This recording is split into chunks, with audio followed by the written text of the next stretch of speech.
Des moments avec Dieu avaient un temps de réflexion pour chaque jour. 5e février. La tâche que nous ne voyons pas, car si quelqu'un écoute la parole et ne la met pas en pratique, il est semblable à un homme qui regarde dans un miroir son visage naturel, et qui après s'être regardé, s'en va, et oublie aussitôt quel il était. Jacques 1er, 2-3, 2-4. Un homme marche dans les rues avec beaucoup d'aisance. Et tous les gens qu'il rencontre le regardent et rient doucement. Il passe la journée de travail et il ne sait pas pourquoi les gens le regardent. Il pense qu'il les attire tous, alors il rentre chez lui, il va à la salle de bain. Et quand il se regarde dans le miroir, il remarque une tache qui est sur son visage depuis tout ce temps. Il commence à se laver et se rend compte qu'il ne s'agit pas de quelque chose de simple. Mais qu'il faut un traitement médical, il s'inquiète et réfléchit aux causes possibles et s'endort. Mais lorsqu'il se réveille le matin après s'être regardé dans le miroir, il sait qu'il doit aller chez le médecin mais il ne peut pas quitter son travail. Alors il reporte le rendez-vous et le remet plus tard. Le temps passe vite, cela fait déjà plusieurs mois.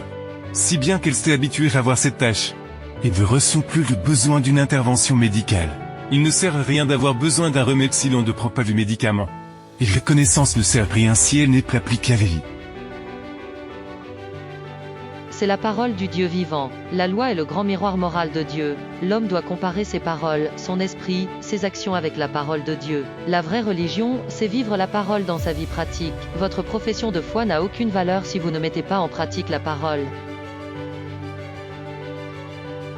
Nous ne connaîtrions pas le péché si la loi de Dieu ne nous montrait pas notre condition. Nous ne saurions pas distinguer le bien du mal sans la grande norme de Dieu. Mais tout de même que le miroir ne peut pas nous purifier, ne fait que montrer les tâches que nous ne pouvons pas voir. De même la loi de Dieu ne peut pas nous donner la propreté et la perfection. Ainsi on écoute au simplement les paroles que nous n'avons que des réflexions passagères. Et tant que nous n'allons pas voir le médecin éternel pour être guéris, nous n'avons pas de salut. Si nous ne faisons qu'écouter la loi, les tâches seront toujours là. Il n'a pas trouvé le sens de son salut. Il n'a pas compris les valeurs éternelles qu'il a payées pour ce rançon. Il n'est pas encore purifié. Des tâches du péché qui ne fait que réfléchir dès tant qu'il tergiversera. Il reste vaincre envers son sauveur. Leur cœur bat encore. Votre vie dépend de cette pulsation. Leur battement est indépendant de votre volonté. Vous mangez et dormez dans l'indifférence la plus totale. Mais le soin protecteur de Dieu sur vous est incessant. Il contrôle le flux et le reflux du courant vital. Il contrôle le flux et le reflux du courant vital. Où est la gratitude qui devrait s'élever des lèvres humaines pour ses soins constants? Où est la reconnaissance de sa vigilance incessante? La plupart d'entre eux réfléchissent lorsqu'ils entendent la parole. Et semblent même finalement prendre les mesures de changement. Mais ils restent ensuite ce qu'ils sont. Habitués à vivre avec les tâches qu'ils ne voient pas d'œil nu, ils restent dans cet état.